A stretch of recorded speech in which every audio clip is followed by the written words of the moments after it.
What's up, LEGO builders? Welcome back to Coke and Brick Studios. Commander Cody is one of my favorite clone troopers. He's capable, smart, more than willing to get his hands dirty, plus he's very loyal.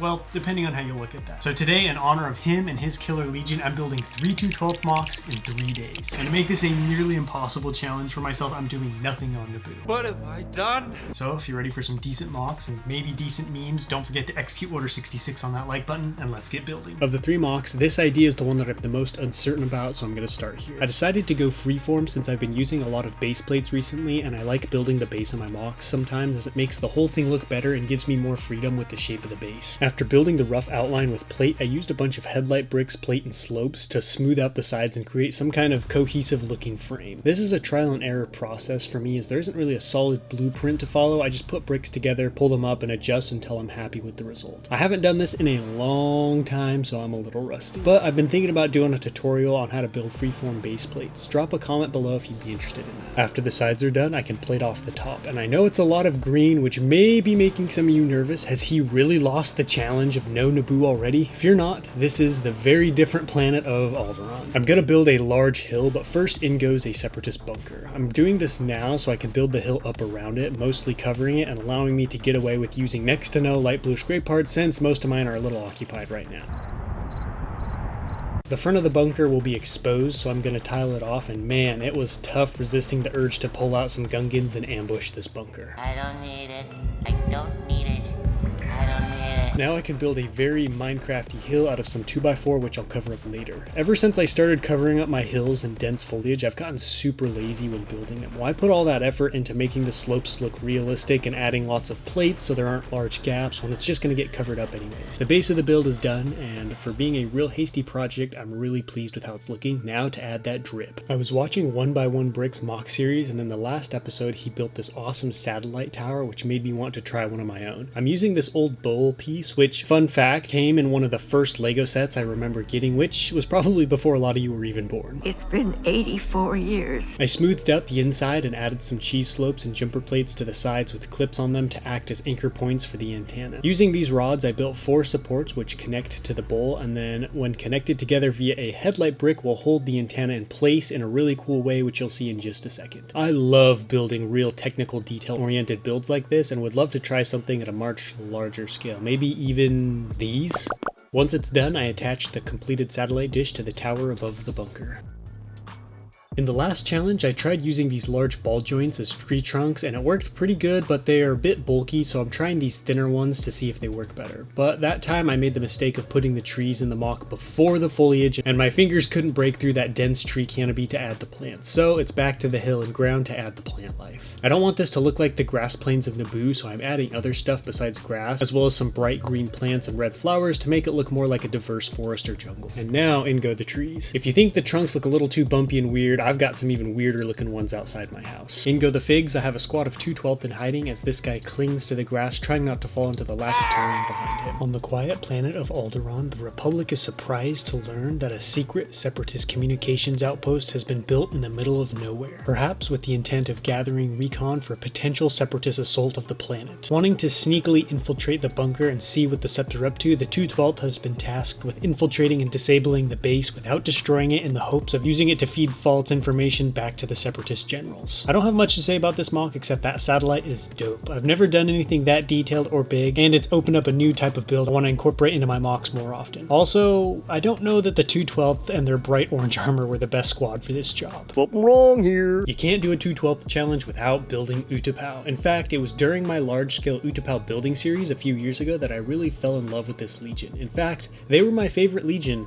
right up until I got my Galactic Marines. Now, I know you've all seen me do a number of Utapau Mocs over the years, so I really thought about what I could do to make this one unique and showcase something I haven't done before, and I came up with a couple cool new ideas. The first is with the rockwork itself. I'm gonna build a couple of landing pads built into the mountainside, just like we see in the movies, real simple slabs of light bluish gray brick connected to the wall via brackets, but instead of having everything at the same level, I'm gonna split the Mock in half and build 2 separate plateaus. So the first pad will go in at the top of this lower level, and I'm gonna build up the other half of the rock wall just a few more bricks high since it's a small Moc and I don't want to build too high. Just enough to separate the two sides and make sure this landing pad sits above the first. I have both pads in and it looks just as good as I'd hoped. Now that I know how tall everything's going to be, I can put in the support pillars and start the terrain. This is one of the downsides to doing Utapau. You're typically going to build something up in the air, which needs a lot of filler brick to hold everything up. And my supplies are starting to run low since I currently have most of it holding up a massive Lego city. I'm going to try something new with the terrain as well, but more on that later. Now that the floor is in, I can connect the two plateaus with a rock wall. Nothing fancy, just one tall enough so that some stairs will be needed to get from one side to the other. I like doing little things like raising up one part of the build as it's not super hard and adds a lot of variation to the Moc. And now I can get to the second and main idea I wanted to try, and that's building some bone canopies. Protecting various platforms on Utapau are these massive canopies which appear to be made out of the skeletons of some large creatures. With all the Utapau Mocs I've attempted, I've never tried making these canopies. It's a pretty intimidating and complicated structure to recreate with tons of small detail and lots of tough shapes to build in Lego, but I've seen other people successfully build them,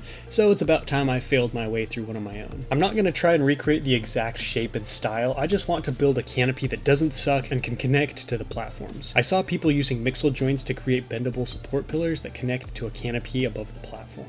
Because it's so small, I only had space for 4 supports, but I think that'll still look fine. Those supports connect to the headlight bricks I stuck into the platforms, and now I have a couple of decent canopies, which I actually like. All that's left is to finalize the terrain and add the accessories. I don't want to tile off the entirety of the ground like I normally do. Instead, I'm building random patterns and shapes into the floor with tile and plate. This should give me a very different look from the normally smooth tiled option I go with.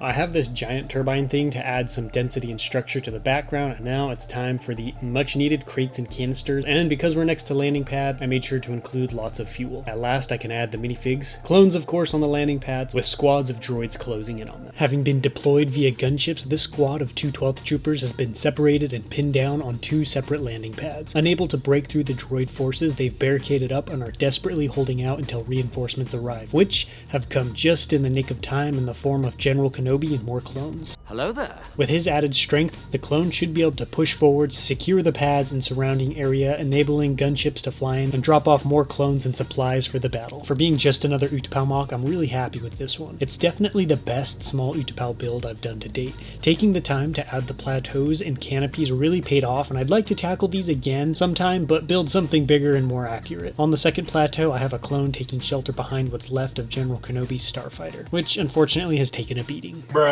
This last Moc has a bit of a twist to it since it's from a battle that actually takes place in the Clone Wars, but we never get to see it, and that is the 2/12th assault of the Umbaran capital city. Most of that campaign follows Rex in the 501st in this piece of trash, but we do get snippets as to what Obi-Wan and his clones are up to, namely trying to take the capital, which is heavily defended. When I heard this, a cool image popped into my head of clone forces dug around the city, pounding it with their massive AV-7 anti-vehicle cannons. Up until now, it's just been an idea, but today I'm bringing it to life and building a 2/12th artillery emplacement on Umbara. Unfortunately, it's really hard to show what I've been building when working with black brick and plate, but I built a shallow ravine and defense wall where the clones dug in, and I'm including a custom Umbaran creature and building the iconic tentacle-like plants to help set the stage. I did add some terrain detailing, but with how black everything is, it's kind of hard to see it in full detail, which is a shame because Umbara is a really cool looking place and is packed full of deadly, man-eating creatures of all kinds. No question about it, I am ready to get hurt again. First thing in the ravine is a custom AV-7 anti-vehicle cannon with a gunner, and down below is General Kenobi watching the assault via a holotable, joined by Waxer,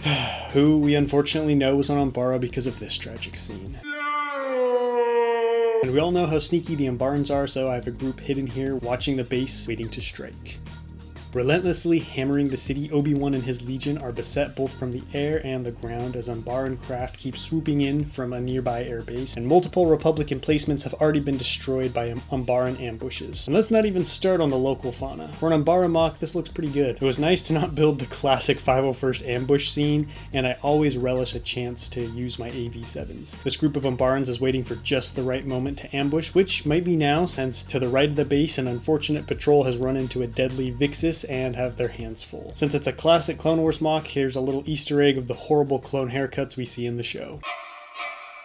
Well, another build challenge in the books, and I managed to stay off of Naboo. I've enjoyed these past couple smaller mock challenges, but I'm ready for some new stuff. Next up, I want to turn some very unassuming LEGO sets into the most dangerous planet you've ever seen, and I'm gonna attempt a massive classic Clone Wars battle. But that's it for today. Let me know in the comments which mock was your favorite, and I'll catch you next time, but until then, happy building.